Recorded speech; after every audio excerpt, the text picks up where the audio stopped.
My family excluded me from their Bahamas trip and expected me to pet sit for free. So, I booked a dream trip to Greece and let them figure out how it feels to be left out for once. Oh, you didn't know about the Bahamas trip? My sister Sarah's voice dripped with fake concern through the phone. I thought Mom told you. We're all going next month. Mom, Dad, me, and Brian. Someone needs to watch their pets while we're gone though. Mom said she'd ask you. I stood in my kitchen gripping my coffee mug so hard I thought it might break. My name is Lisa Mitchell. And at 27, I just discovered my entire family had planned a tropical vacation without bothering to include me. What made it worse was hearing about it accidentally, during what was supposed to be a casual call with my sister about our mom's upcoming birthday. No, Sarah. Mom hasn't mentioned anything about the Bahamas, I replied, trying to keep my voice steady. Or about pet sitting. Well, you know how she is. Sarah laughed. She probably forgot. But you're not busy anyway, right? You can watch Rocky and Max for the week. Mom was counting on you since you're the only one not going because they hadn't invited me. I thought about all the family dinners where they must have discussed this trip, carefully avoiding the topic when I was around. The whispered conversations that stopped when I entered the room suddenly made sense. The way my mom had been asking casual questions about my work schedule. Even my dad's recent interest in whether I was seeing anyone.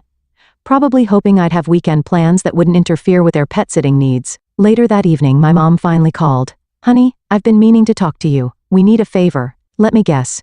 You need me to watch the dogs while you're all in the Bahamas? The bitterness in my voice was impossible to hide.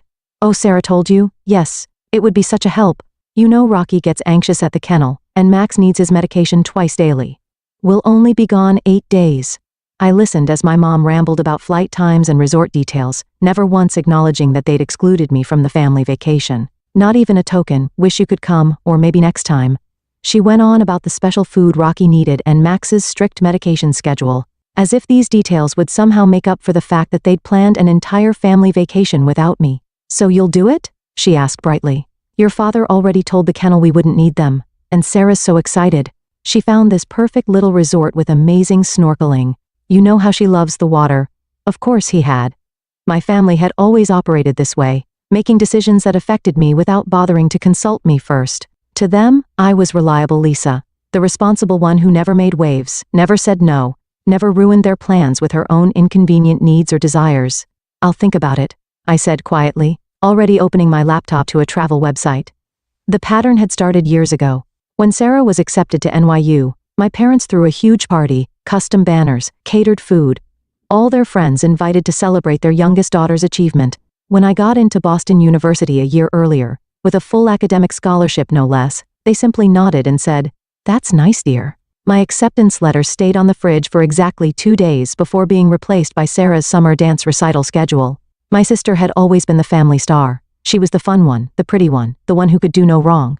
Even when she dropped out of NYU after 2 years to find herself in Europe, my parents supported her adventure, sending her monthly allowances for what they called her self-discovery journey. Meanwhile, I worked 3 jobs through college, graduated summa cum laude, and built a successful career in marketing, all of which earned me the dubious privilege of being the family's reliable backup plan. That evening, after my mom's call, I found myself scrolling through travel websites. A particular destination caught my eye, Santorini, a small Greek island I'd dreamed of visiting since my college photography class. The dates perfectly overlapped with my family's Bahamas trip. And amazingly, there was a seat sale happening. My cursor hovered over the Book Now button as my phone buzzed with text from Sarah. Mom said you're being weird about watching the dogs. Come on, Lisa, don't be difficult. It's not like you have vacation days saved up anyway. Plus, what would you even do with time off? You never go anywhere fun. I actually had 3 weeks of vacation saved up. My family just assumed I never took time off because I had nowhere exciting to go. They'd forgotten about the travel blog I'd been running for 2 years. The one that had slowly gained a decent following. Another thing they dismissed as Lisa's little hobby. Just like they'd dismissed my photography in college and my writing in high school. My dad called next. Princess, your mother's upset. You know how Rocky gets at the kennel? He barely ate last time. Did it ever occur to any of you to invite me on the trip? I finally asked. The silence on the other end was telling. Well, he stumbled. Sarah mentioned you probably couldn't get time off work, and you know how your mother likes to plan these things. Plus, Brian already put down the deposit for their room. Right, I said flatly. Just like she planned my college graduation party? Oh wait, she didn't. Because Sarah's semester abroad came up suddenly, and everyone had to fly to Paris instead. That's not fair, Lisa.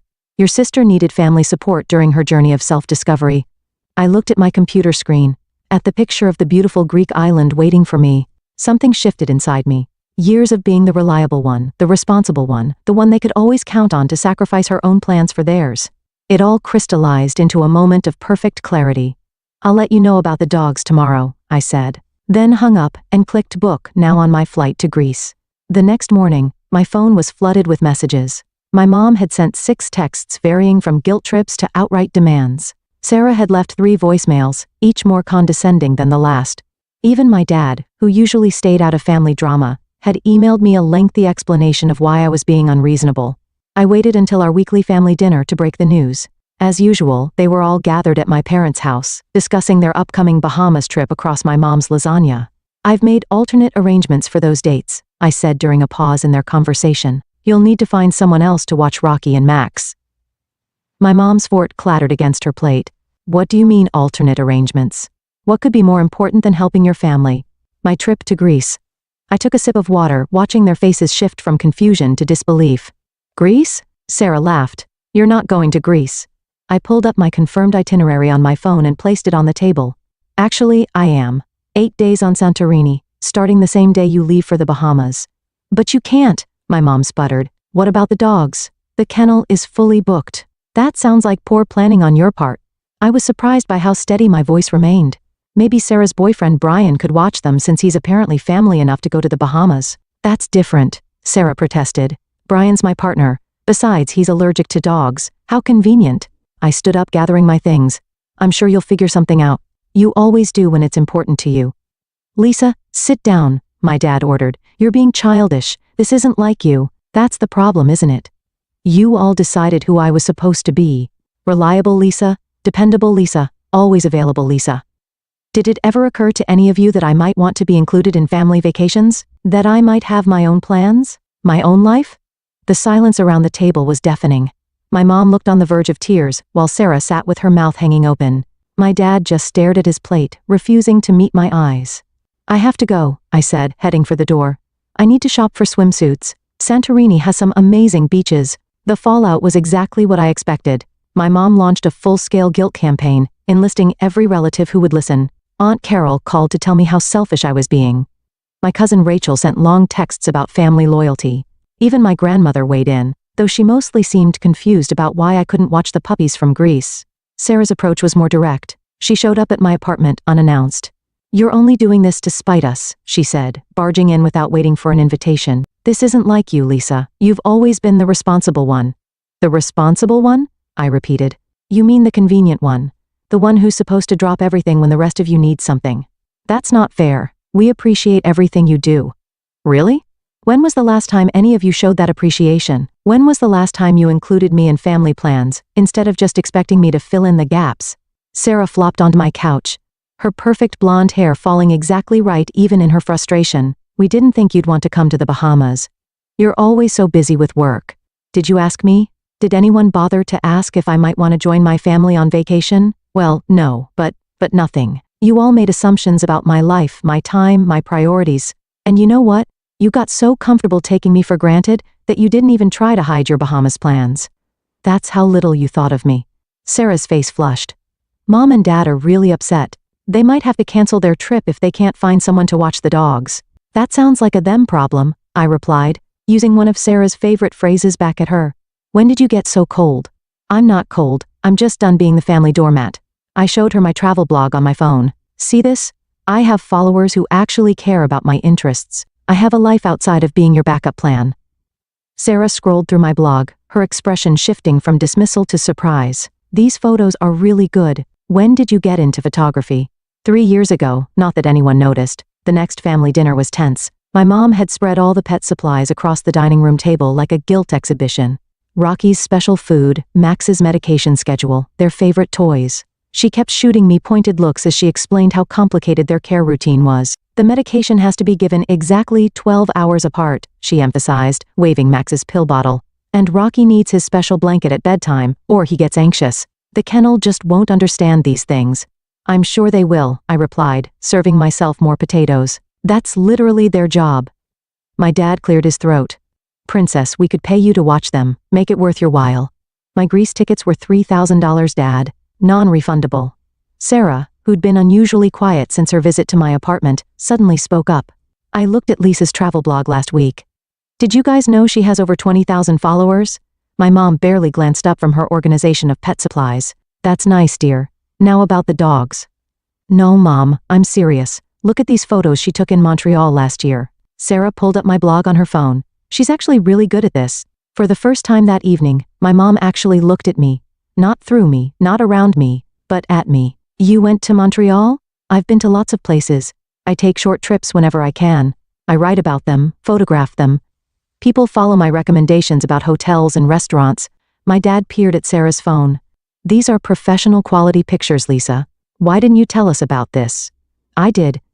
3 Thanksgivings ago, you all changed the subject to Sarah's new yoga certification. The silence that followed was heavy with realization. My mom sat down heavily, still clutching Rocky's favorite tennis ball. We haven't been very good at listening to you, have we? No, I said simply. You haven't. But that doesn't change the fact that we need someone to watch the dogs, she added quickly. And just like that, the moment was gone. I stood up. I'm going to Greece, Mom, with or without your blessing. Maybe it's time you all learned what it feels like to have your plans disrupted. As my departure date approached, my family cycled through all 5 stages of grief. My mom moved from denial to anger, calling me ungrateful. My dad tried bargaining, offering to pay for a different Greece trip when it's more convenient. Sarah oscillated between depression, you're ruining everything, and acceptance. Maybe we should have invited you. 2 days before my flight, my mom made one final attempt. She showed up at my apartment with photo albums. Pictures of me watching Sarah's dog when she was in Europe, taking care of our childhood pets, being the responsible one. You've always been so good with animals, she said, flipping through the pages.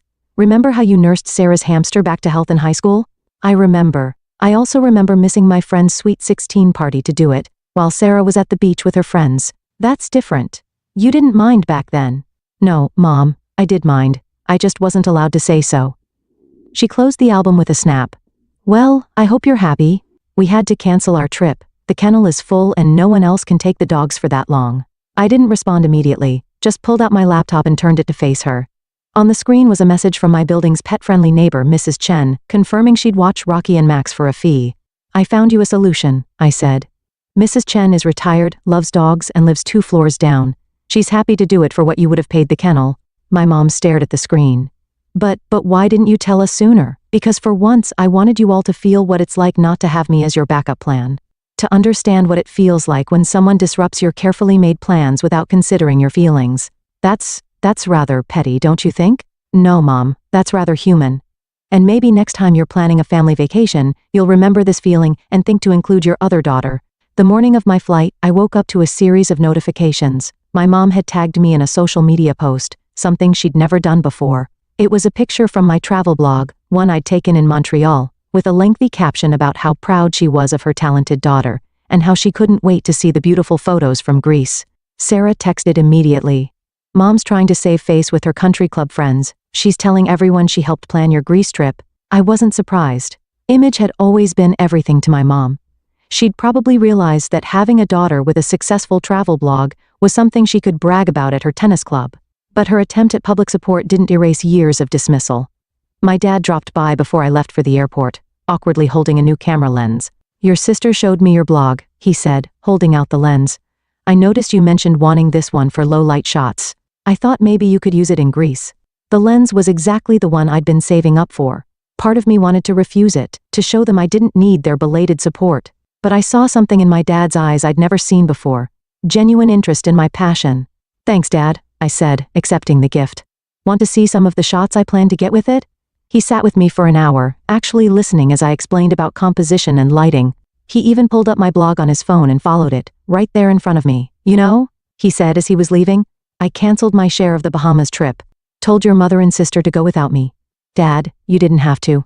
Yes, I did. Someone needs to watch the dogs properly, and Mrs. Chen might need backup. He paused at the door. Plus, I want to see these Greece photos as you post them. Maybe you could teach me how to comment on a blog. That afternoon, as I boarded my flight to Greece, my phone buzzed with messages. Sarah had sent a surprisingly sincere, "Have a great trip, sis. Your pictures better be amazing." My mom had texted instructions for accessing their home security cameras so I could check on the dogs, missing the point entirely. but at least she'd stopped guilt-tripping me. But it was my dad's message that brought tears to my eyes. Just posted my first blog comment. Hope I did it right. Make sure to take care of yourself in Greece, not just your camera. Love, Dad. I settled into my seat, thinking about how sometimes it takes a dramatic gesture to shake people out of their established patterns. My family had spent years casting me in the role of reliable background character in their story. Maybe now they'd finally seen me step into the spotlight of my own narrative. Santorini was everything I dreamed of and more. Each morning, I woke up to spectacular sunrises over the blue-domed churches, spending my days photographing winding cobblestone streets and pristine beaches.